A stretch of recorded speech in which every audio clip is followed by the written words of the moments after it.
Mayong gabi sa atong tanan nga mga kapaglaom. Among gilauman nga naamo sa inyohang maayo karon nga pagplastar sa pagsunod sa ato nga programa sa takna sa pagtuon. Ini gabi una atong kauban ang atong pinangga nga Vice President sa NDRIL in the person of Pastor Jermel Pamunag. Pastor Jermel, welcome sa ato nga programa sa takna sa pagtuon. Salamat kayo. O sa dili pa kita mo padayon makiigsunan atong hangyoon si Pastor Pamunag sa pagampo. Magampo kita mga kapaglaom. Salamat o Dios sa higayon na usab ng imong gihatag kanamo. Diin kami makapamalandong sa imong mga pulong pinaagi sa pagtuon sa leksyon. Ikaw magapanalangin sa tanan nga nagalantaw karon o sa tanan nga suporta ni ini nga programa. Ikaw mag-auban, ug tagay kami sa kaalam, ug malampuson kini among himo sa ngalan ni Jesus. Amen. So, kumusta mga kapaglaom, mga brethren o sa ato nga mga kigala nagsunod sa ato nga programa. Ang ato nga pagtuning si Manaha, uluhan man kani og Teaching Disciple Part 1. So, sa ato pasunod na si Mana Part 2 ni, kaya na may Part 1. Unya, di sa ato nga lesson mga kaigsunan na focus ni on the ministry of Jesus.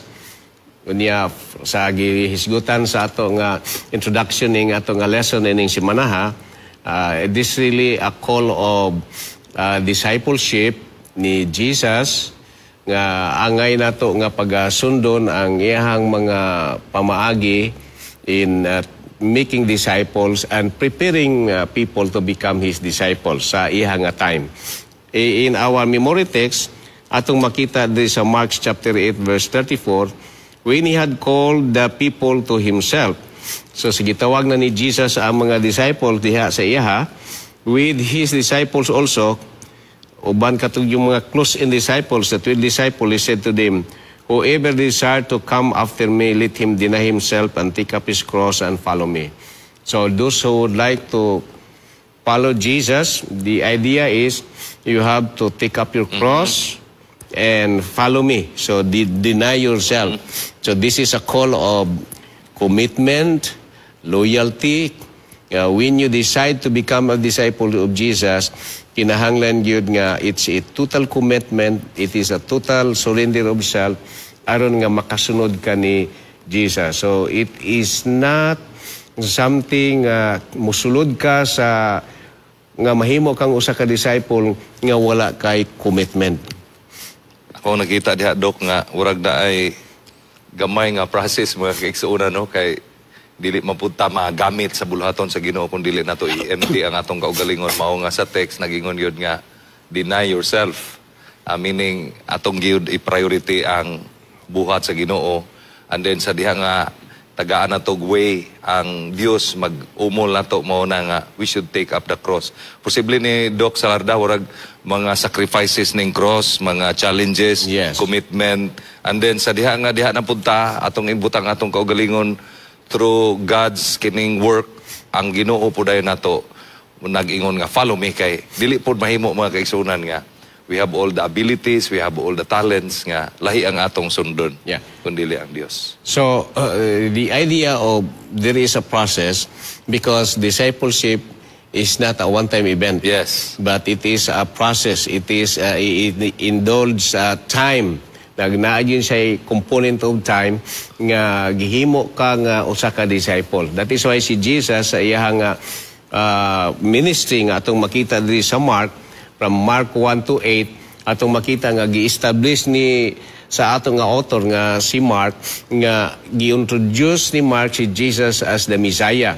Kunya sa dihang na establish na gyud nga si Jesus is the Messiah, nasabtan ni sa mga disciples, nasabtan po ni sa mga followers ni atong panahon na ni Jesus. So nawala na ang ilang doubt, this is really Jesus, o kini siya mo'y angay nato nga sundon. O sa second part na sad, dinhin na po nato nakita nga gi-introduce ni Jesus ang gipasantop na po ni Jesus ang iyahang dako nga buluhaton nga ang iyang mga disciples maandam sa future challenge of being a disciple kay we know nga doon na gyud ako kay nga challenge sa discipleship. Nga just for a glimpse ni atong Monday we see the story of a blind man nga kaduha gyud ni Jesus unya sa ikaduha paghikap ana pa gyud siya nakakita. This is just to give us a spiritual insight nga naay mga situations nga ang usa ka tawo nga gitawag si Ginoo at first dili maminaw pero at second time ana pa niya dawaton ang kamatuoran. Amen. At first dili kay niya masabtan ang kamatuoran but at the second time iya nang masabtan kayo ang kamatuoran. So at first failure siya, second nahimo siyang successful. So there is that idea of a second chance. Yes, parang nag-illustrate po di siya, Doc Salarda, nga ang ato nga kining pagkinabuhi labi na gyud pakiglambigit no siyang bukas siyang kanat ang nagyoy time nga taas ko nagkinahanglan ni og kanang gamay nga dugang paginalig sa iya aron ma-full ang atong kaugalingon nga pag-surrender niya mao na nga sa nga para duha ka instance nga nahimo nga naklaro ang intention mga kaigsuunan. So pareha gyapon ni sa ato ang kining bumit sa Ginoo nga usahay gakinahanglan ta og duha ka mga milagro sa atong kinabuhi or pila ba ka milagro milantil ang tao mo decide nga mohatag yun wholeheartedly kay sa diha nga gihatag na nakita na to nga nahitabo itang na clear nga nakita mga kaigsuunan. So importante po dahil ni Doc nga natay clear beginning sa ato ang ministry.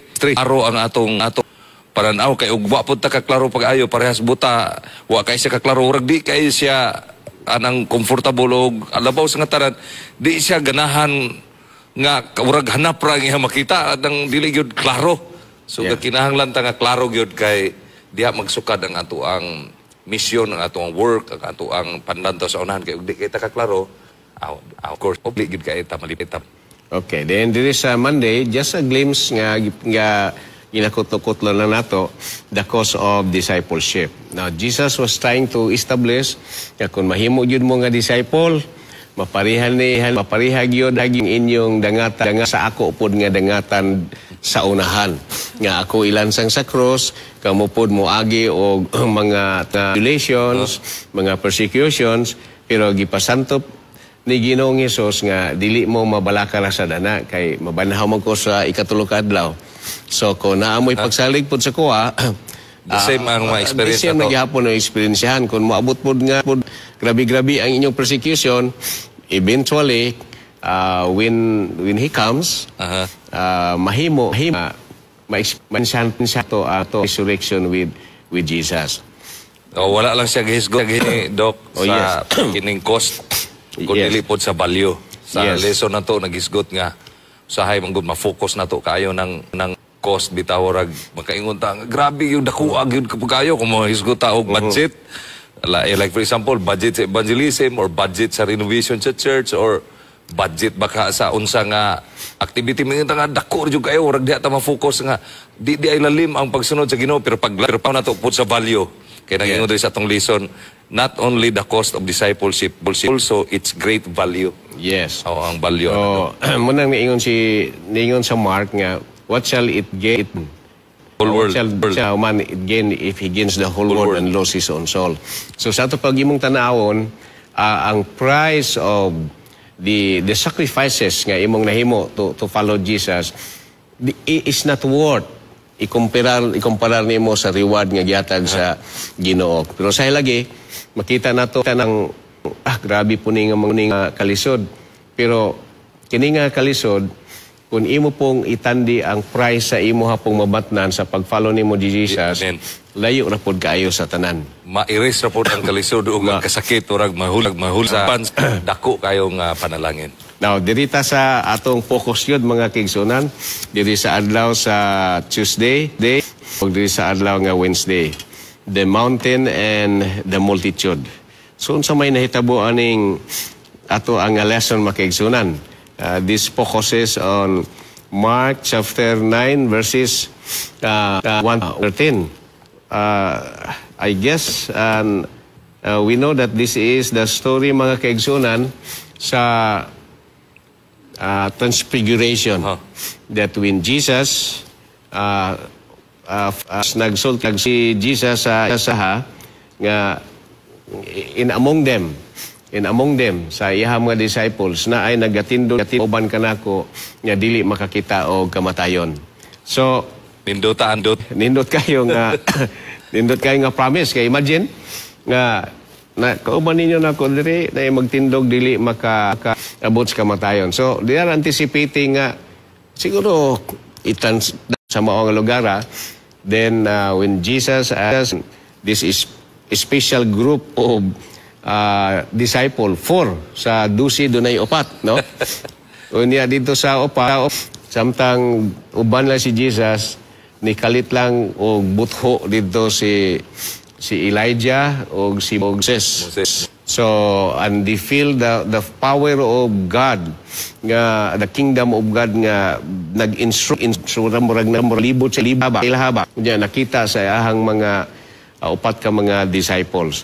So, this is literally the fulfillment sa ingon ni Jesus nga there are most you here nga dili makakatilaw sa kamatayon and you will see the kingdom of God. So, it was really a very privilege. Privilege kayo kay daghang disciple mga kaigsuunan pero naay kaingon ka ganiha 3 4 nga naka witness gid ani mga igsoon. So para nako Doc Salarda kini nga event mao ni siya ang mga event nga naghatag mga igsoon og warag period sa mga hunahuna sa mga disciples nga ang gisulti sa Ginoo mahimo na siya nga ma-fulfill tungod kay gani sa ilahang pag-adto dito sa bukid sa Transfiguration ilang nakita dito si Moses ug si Elijah ang ilang gisgutan dito mao gyud ang ang journey ba sa Ginoo padulong sa cross to save all humanity sa penalty of sin which is death nga iyang himuon niya mao nga kini si kining tulo ka buok nga mga tinun-an privilege kay ni sila pero pagbalik nila pastor Doc Salarda naapod ka may problema. Yes. Kaya ang nabilin po dito nga wala nakauban sa mao nga eksperyensya aduna sila nahinagbuan po dito nga usa ka demon possessed nga setting sa kining kuan niya naghatod ni og sa mga disciples nga dili lalim ang ministry ga sugod na ang kalisod sa kinabuhi sa mga disciples pero ang nakanindot kay nag-ingon sa Mark 23 nga ang iyang pulong murabag kilat nga nag-igo sila nga murag nawad-an ta sila kusog pero nahimo nga panalangin kay di man sila kaayo katong nabilin nga mga disciples di man kaayo sa katong demon possess until abot si Jesus og gihimo ni ang tanan until nga na-discoveryhan nila nga amahan mismo sa katong demon possess kulang siya pagtuo mo to ningon siya nga I believe ningon siya help my unbelief og giayo sa Dios ang mao nga bata. So atong nakita gwapo ka ito gyud siya nga kuano kanang senaryo nga na-explain ni Pastor Pamunag atong makita nga there is this disciples nangayos silang mga masakiton. Niya mangayos mga apod og mga gipangyawaan. Niya kining bata nga giyawaan karon wala gyud sila gahom nga makaayo. Naara gyud gyapon. Ug sa panulpresan para to ura mitugo ilang wala mitugo ilang mga pagampo. Hangtod nga niabot si Jesus. So niadto ang tagtungod nga Ginoo ayuhan ni ako ang bata. Niya gi-interview pa ni Jesus. Gi-interview pa. So, atong makita nga na-discoveryhan yun ni Jesus nga kining tawana kulang siya sa pagtuo. And that is the possible way nga reason nga nga wala maayo ang mong bata tungod sa unbelief. Sa ay kung kulang po ta og pagtuo dili makapaayo kasi magdala kag masakiton unya labi na yung anak niya ikaw wala po gagatuo. So gisite sa atong lesson nga it could be the reason nga possible nga maayo ra gyud to siya sa tinunan Kay the same power naman ang gihatagan man sa Ginoo og power and authority sa pagpangayo. Pero wala maayok tungod kay wala ma-address ang unbelief sa mao nga amahan. Ang mga disciples siguro ni ditso ra dayon sige. Ayo dayon ditso. Pero wala maayo, but eventually nakita ni Jesus ang depikto nganong kining mao nga bata wala siya maayo. So niya live. Help my unbelief. So immediately ang mao nga bata na ayo. So mga kaigsunan, our unbelief usahay mahimo po ning problema. Mo'y makahinder sa panalangin usahay, panalangin, mga blessing kay mawad-an man ta upan man tali usahay sa Ginoo. Ginoo po dili pod niya ihatag sa tuwa kay wa man gani kay pagtuo niya ihatag nako ni ura og di pod siguro kayo kanang appropriate no. Ang ang connection din sa ato ang relevant nga kining application sa present time nato nga usahay sa ato ang kinabuhi. Kailata, kabaluta nga nakadungugta nga mauna ang Dios pero the moment nga moabot na ang lisod nga kahimtang nato nga mura bitaw ingon nato nga awa na magyoy makaayo aning ako ang balatian, awa na magyoy mahimo nako anis kong kinabuhi. Usahay murag maunay makapugong sa pagperfect sa Ginoo og miracle sa atong kinabuhi tungod kay dili buo ang ato ang kasing-kasing sa pagsalig sa Ginoo. Murag naa nato ang makita man na sa Dios. Makita na sa Dios. Although mga tinunan ilang gihimo sa una akong gihuna-huna doon na ang mga tinunan mo ay problema ni. Nganong wa man sila makahimo atong usay mabasol ang mga tinunan nga sila mo'y kulang ni usay bitag bisag kita pod usay may usay nga si pastor murag walay wa man siya kakuha ang pastor wa man nakahimo pero dili di ay usara ustan atong anggol. Lantawon mo day nato ang anggol sa pikas nga bahin kung kini nga tao nga ato ang giduol giampo gihatagan og paagi nga makaduol siya sa Ginoo siya mismo dili siya andam og dili pud siya awa pud siya pagtuo na siya doubt siyang kasing-kasing. Murag mo ako nakakita nga posible makaundang makahinder sa panalangin sa Ginoo sa atong mga kinabuhi mga kapaglaom. Tanaw na ninyo ang ang amahaning maong gipusis sa yawa bata. Nidool siya ni Jesus in verse 22 sa chapter 9. And it has cast him into fire. So moadto dito sa fire and into the water to destroy this. But if you can, ingnan niya si Jesus, Lord, if you can. So sa to pa, there is that element of doubt. If you can. Wa na lamang ingon nga if you can do it. Ibutan pag yung if, no? But if you can do anything, have compassion on us. Unya si Jesus in verse 23, and Jesus said to him, if you can, all things are possible for one who believes. Amen. So sa to pa, kana bang muragi underestimate niya ang gahom sa Ginoo ba? If you can. If you can. Wala ingon nga, Lord, kana bang please, kana bang wala may murabag og ako po siguro Ginoo wa gyud ini salig ning tawanan sa ko kay if you can man. Kung kita dok urag nga punto bitaw dako na siya kahimuan po sa buhi sa mga tinunan itong time. Kay kung nantaw na ito itong leksyon gikan sa nag-ingon rin the mountain and the multitude. Nakita mo na ito nga after atong transfiguration na balo biya po na yung tulog ka mga tinunan. Kay gadahom yun sila nga ang Elijah muabot pa. O niya ningon ang Ginoo nga niabot ng Elijah pero ilansang. O niya siya gayod mamatay pero mabanaw siya. Ora biyag nabalo urag niabot sa ilaha sa mga tinunan ang gitawag og doubt sa ilang kasing-kasing. Pero pag naog nila, gikan sa Mount of Transfiguration, nahitabo ito nga instance, wala gipakita sa Ginoo nga, if it is not possible sa tao, bisan siya ang tinunan. But para sa Ginoo, it is possible always nga makakita. Muto nga katong demon po demons. Muto siyang illustration nga, wala mahimo sa tinunan, wala mahimo nila ang pag-free sa maong bato sa demon possess, but with our complete dependence sa Ginoo labi na gyud ni Jesus Christ sa iyang amahan, iyang gihimo ang tanan og ang cooperation sa maong amahan nga iyang gituhuan ang gahom sa Dios mo'y hinungdan nga na ulian ang maong anon murag gitagaan sila diretso direct nga inspiration sa Ginoo ang mga tinud-an nga malig-on ang ilang pagtuo pagbalik. So ato makita diri nga gipasantop ni pasanto nga ang mga tinud-an murag sama ni atong maong amahan. Amen.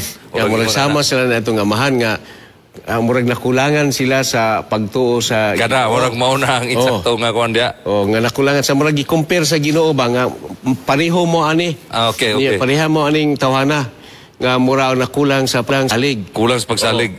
Now na identify ni Jesus ang hinungdan, if you can.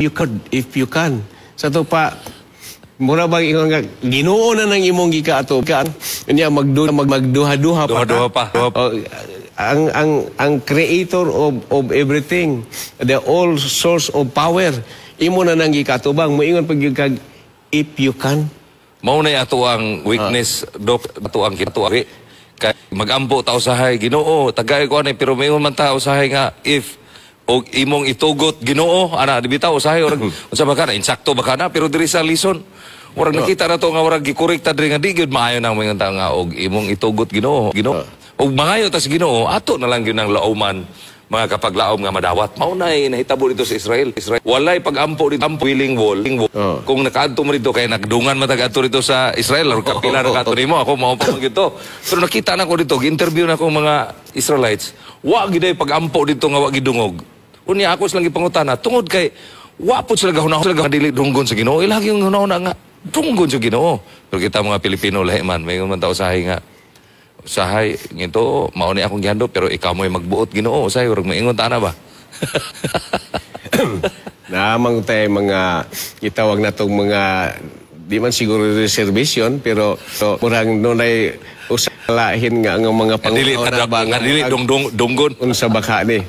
But we are reminded pero ang instant panggol nila ang present manggol nga hitabo it was really in person the source of all miracles na asa sila tubangan. You cannot doubt it anymore. Yes. So, like example sa mga disciples, they know already, it was established already, nga ilan nang giila si Jesus as the Messiah, as the Son of God, as the incarnate Son of God. Ay na sila ha. Yes. Pag-ingon ni Jesus nga I'm going to Calvary. Yes. I'm going to the cross. Ang nahitabo aning iyang mga murag di nila madawat. Di nila madawat. Ay, posible kayo na. Ikaw mo yung Misaya. Unya, ang among ilang theology sa Misaya, lahi manggod sa theology ni Jesus. Ang ilahang murag kining hulagway sa moabot nga Mesiyas. Ang ilamang yun is liberator from the Roman Empire. Pero si Jesus was not for that purpose. Ang ila kana moabot nga harianon nga kanang pag-abot ng pagnya si Jesus Christ dito na pagkatao sa kuan. So ang liberator nga ilang ginahuna nga sa gikan sa Roman Empire is the liberator man sa sala og sa ato nga kaluwasan mo nay kay nga diferensya. Kung naay kana bitong dili man kita moingon nga mutaas ubos ang pagtuo sa tinud-an. Natingali panahon sa kinabuhi sa mga tinud-an nga murag maluya sila, nay mga panahon usahay pod nga madasig sila, dahil maluya madasig.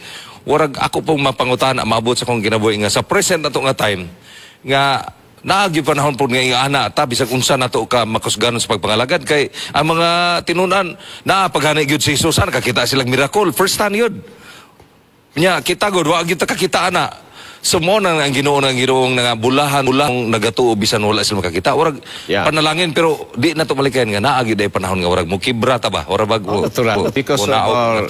because of our being human. Okay.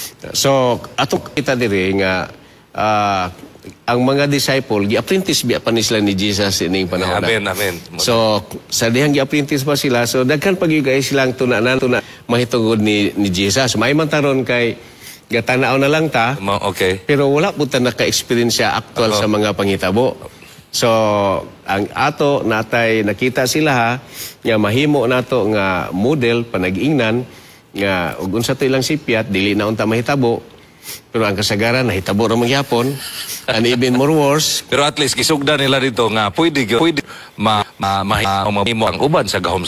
So mahimo po nato karon nga mga panahon. labi na nga, ang expectation nila, si Jesus mahimo ning king, mahimo ning emperor, so I'll be secretary.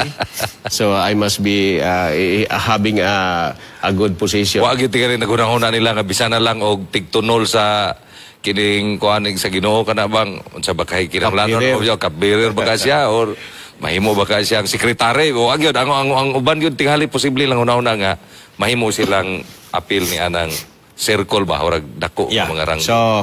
So muna siya no nga ang ilang expectation is wrong. Instead, Jesus taught them that he is going to Calvary, and that's why Jesus has taught them the cause of discipleship. Now, dito sa araw ng Wednesday, who is the greatest? So, we know the story. While Jesus was walking, I think di man sa Kasariya, no? Then, pag-abot ni Jesus sa usa ka puluyanan, nagsunod ang iyahang mga disciples. Then, gipangutanan ni Jesus, mingap kay sila kay sa ilahang lakaw kay according to our lesson and according to the scripture nga we're discussing who will be the greatest among them. Okay. So among the disciples of Jesus, sa una pag gihapon di ining dunay kompetisyon sa matag usa. Pero although naa nga murag gitawag gito Dok Salarda nga murag closest ba to the circle kay mabasa man gyud nato sa Bible nga na Peter na James ug si John man na silang tulo. Pero at least the whole disciple kining members nga nakita nato din ha kini sila naagid sila tanan diha sa duol sa presensya sa Ginoo. We have all the privileges and all the kining blessings. The only thing moabot ang panahon sa tunguna nga gusto punta nga mas mulabaw pag ito sa uban abot tawhanon ba pug ni nga na gusto ta mulabaw og karong panahon na urag naa magyapon na nga hunahuna dako lang ko na ni do kung ngano bitaw nga ang Ginoo pod wa pod siya ingon pod nga kini maunay mo kuanon kay kabalo biya po ta being a leader kabalo biya po ta sa sakop ug kinsa po'y mas maayo pero wala man ta kakita no sa Bible. Ang ako nakita po nga gagihim murag mingaw kayo sila kay di ay sa dalan lali sila og kinsa ang kanang labaw sa ilaha, and Jesus allow it nga wala siya didto aron nga ma-expose sila sa ilahang personal nga mga interes. So of course Jesus who is all knowing hibalo siya nga the possibility ug unsa ang nanghitabo sa ilahang panaglalis dito. So nag-abot sila dito nga murag dili kay sila happy ni Jesus. So si Jesus sa dihang niabot sila dito ni kinsa katong labing dako ninyo mahimo siyang ang pinaka labing iwit. So di ba mo nang senaryo nagkuha siya og bata, gibot lang sa tubangan, then sunod gikugo sa bata ni Jesus ang bata og ang bata nahimong komportang kubi. So ni Jesus, if you will not be like this child, you cannot interpret them of it. So imong makita din nga Jesus was teaching them nga to be his disciple, to be a servant, to be a leader must be a servant. So this is how against ni sa mga kanang pangunahuna sa uban nga mga disipulo kay ang ilag yung pananaw ni mga kapaglaom ang muuban sa Ginoo labi na gyud ning mga tinun-an naagid sila nindot nga posisyon sila lantawonon nga nindot pero niini nga time Dok gitan-aw nako nga warag nabag ang uban ani. Yes. Pagkabalo nila di ay nga ang gingharian sa langit dili sama sa tanan nga kalipay kundi adunay kasakit sama sa giingon sa Ginoo nga moabot ang panahon unya nga adunay iyang kinabuhi iyang ibuhis alang sa kaluwasan sa uban dili ni kanang pleasing sa dula sa mga disciple kay lagi no ug sa ato pa ni nga pinulungan karon musikat na unta ta kay naata kuyog sa ning manluluwas unya karon na hinuon dili man ita ingon nga musikat ani padulong man ta sa gitawag og kamatayon. Yes, also nga kanang pag-ingon ni Jesus nga I'm going to the cross is unwelcome news ha. Imagine ikaw mo'y among Misaya gisunod gani ka namo kay ikaw mo'y amo ang savior unya mo ato na ka sa cross na unsa naman hinuon ni wa pa magani wa man pimamatya karon sa mga Romano niya ikaw niya mamatay na hinuon mi ani panahon na umusunod mi sa imo so that is kamyos sa ilaha munang twice si Jesus nagtudlo sa ilaha nga I'm going to the cross and twice ang iyang mga disciple least attentive sa pag-iingon ni Jesus, I'm going to the cross. Kulang dili kayo, dili na mo ato ang nailhan, no? Di na mo atong nadungog. Yeah. So, imo pag yung nakita rin nga, sila pag yung paglakaw, mula gito nga, naglalis pag yun sila. So, munang... Kinsay mahimo dako sa gingarian. Ipiniwan ho, munang pag-abot nila dito, giingnan sila ni Jesus, ipiniwan ho would be first, slit last of all, the servant of all. Then whoever receive one such child in my name receives me, and whoever receives me receive me not him who sent me.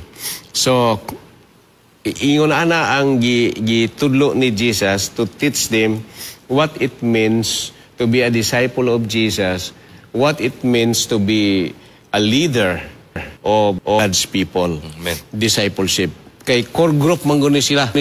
So gitudloan ni Jesus what it means to be his disciple. So mga kaigsunan, kung matranslate na ni sa atong kaugalingon o sa ato nga church, nindot kayo. Unta ang ato nga mga leaders are humble, are kind, dili buspol, dili kanang maggamit o authority. Pero nagtuo ko nga dili lang po ni sa mga leaders kay ato makita atong leksyon mga paglaom. Nakita mo gyud nato nga ang tanan giawhag man gyud ani ang atong pangunahuna dili pareha unta sa mga disciples nga kinsa ang kinsa ang mahimong taas dito niya sa iyang gingharian pero ang ato dinhi nga maka-learn. Bisan ang mga disciples, naka-learn sila nga ang pagbuhat sa buluhaton sa Ginoo, dili ang pagpataas. Ang pagbuluhaton sa Ginoo, kanunay na sa ubos. Dok, kay dili mahimo nga mapataas na to asban ko na atas sa taatas. Bisan sa ato ang present nga panahon, kinahanglan yun ang atong buhat kanang sayo lang, simple lang nga, maglihok ta, bisag asa ta maghimog mga evangelistic crusade, maghimo ta mga pagduaw, urag na asa gitawag og humility og humbleness nga paagi kay kantos paggarpar nga paagi nga kanabitang usahay daghan tag kwarta daghan tag kuan nga mayunta nga mo na nangalagad tas Ginoo tagalangin mura bag kanabang prosperity gospel ba nga ug mga lagad ta kunanta kundi ang pagpamagi kana yung humility ang ato ang pag-approach. So kay kalinitan ang mga disciple tinitriming na ni Jesus ang iyang mga disciples. So usan ni sa mga subject about leadership. So leadership subject man ni siya. Oh, dili man pwede nga manggawa sila mulakaw niya wala matrain. Spiritual leadership ni siya. So it means spiritual leadership sa leadership nga espirituhanon walay magpataas. Amen. Amen. Sa leadership nga spiritual leadership, everybody must be humble mga kaigsunan. Sa spiritual leadership, nagpasabot diri nga kanang imong dawaton ang pinakalukalis nga unsa ni kanang tao nga wala kay gi-discriminate nga mga tao kay bisan pagani ang bata giapil ni Jesus. Whoever accept this child which represent God, God also accept me. So it means nga dili discriminate kung di ka ganahan siguro si ihang dagway, sige lang kay di man gyud ka ganahan. Pero you don't have to discriminate this person. Sa akong nakita Dok, kini murag naa naman tingalita sa sakto-sakto murag igo-igo naman atong time. Ako nakita Dok nga di ang po ingon nga mag-training ta, nga magsigitag confine sa usa ka room niya magsigitag lecture. Ako nakita diri sa gihatag sa atong Ginoo, kanang hands-on training. Yeah, this is a practical approach. Kuan siya dito, gidala tanan ang tinunan dito sa field dito.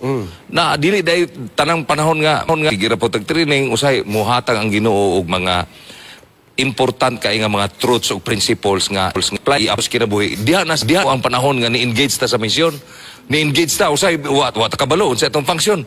Gipili ta diri sa union, gibutang ta diri ang uban po gipili district kay kini atong position function naman ni pero sa wa ta kabalo sa atong function. Ang Ginoo usahay maghatag na to giya nga on that particular event ang Dios mo kuan siya iya bitaw i-emerge diha ang pagtudlo niya sa iyang mga katawhan sa iyang mga tinunan iya kanato karon kun mo engage ta sa mission. So that is why sa atong college days doon na tayo gitawag og field school. So that's the idea of field school. Nga gitudloan niyo tayo dito na po tayo gitawag og externship. Kay aron nga on the dapat tayo outing sa katong mga MS na to nga mo adto ta sa church. So muna siya mga praxis na mga practical nga mga kana bang mura nga field school lagi nga develop ka diha sa actual yun nga situation. So this is the way how Jesus taught his disciples. Amen. Gi-expose niya ang iyang mga disciples. So niya bang gibuhian si tanawon tani. So nakita na dayon nga dahil lahi man dayon interest sa mga tawana. Niya everyone wants to be on top with the other. Lagi. So muna nga grabe gyud ang ilahang conflict. So sa dihang nakita ni Jesus, gitagaan dayon ni Jesus og moral lesson. So muna ingon na si Jesus kinsa katong nahuna nga siya labing taas mo siya pinakalabing ubos. So dili na kinahanglan nga daghan pag yung kahibalo kanang igo-igo lang bisan og gamay lang basta atong idedikar sa Ginoo. So, ang Ginoo mo multiply ana kun mo engage ta kay sumala sa imong giyon ginadok nga gitudluan sila didto practically nga na kay basig ang uban magunahuna magudusahay nga di isa ko mo apil ana kay wa ko kay balog unsay buhaton ana wa ko kabalog unsay himuon pero actually kon mo dawatan ni ana bitaw nga ihatag bitaw na sa Ginoo sa ato niya atong dawato na niya mayngon ta sa Ginoo tabangi ko the same with the experience tinunan tagaan ta sa Ginoo og mga pamaagi nga kahimo ta sa pagka-epektibo nga mga tinunan mao na ako nakita kay daghang mga tawo mangudok nga mayngon sila nga dili ko mo apil sa kay wa ko'y kabangkaaga na bisan gamay pero ang Ginoo nagamit bisan kinsa ka basta kay mo commit ka sa mo submit lang ka sa Ginoo and be humble kung mapili ka nga usa ka leader and do not discriminate wala discrimination kay bisan bata bisan bata man so do not discriminate you have to listen to even the child kay we can learn di ba kay because the kingdom of heaven belongs to the children also and basahon ko ning katapusan nga sentence din sa ato nga lesson sa Wednesday. The Lord affirms that helping those in Christian service even in small way does not go unnoticed in heaven. So kay ang pinakataas mo serbisyo man unya pag serbisyo niya ang iyang gihimo bisan pa o gamay wala na siya mahitabo unnoticed dito sa langit. So mas maayo na lang nga maghimo ta og ubos atong kaugalingon unya unsa mang gamay nga nahimo nato nga alang sa kayuhan sa atong mga kaigsuonan, mga kahigalaan o bisan kinsa man dili lang sa atong mga kaigsuonan. Remember wala na siya natago sa tubangan sa Ginoo. Si Pastor Pamunag, you have your word and we are going to finish. Salamat kayo, Doc Salarda, na nangingon diri sa atong leksyon. Which one are you being for? Dako juga na nga pagsulay, Doc Salarda, o striving kay nato kanang gaunahon na bitaw taos nga naatas taas. Unya uta sa ubos. Mo na pinakalisod yun ako nakita mga kapaglaom. And the only way nga mahimo nato na is to accept our God and to be humble and to work with Him kay katuo ko mga kaigsuonan pinaagi ana maka-imparta sa gospel ngadto sa uban. Salamat kayo. Natapos na tayo sa nahon. Saying you again this Friday, let us bow our heads for prayer. The Lord, we thank you that tonight we have studied the words and we pray that those lessons that we have discussed will find place in our hearts So this will serve as our guide to walk closer with you. Bless our kapaglaom, and thank you for answering our prayers. In Jesus' name I pray. Amen. Amen.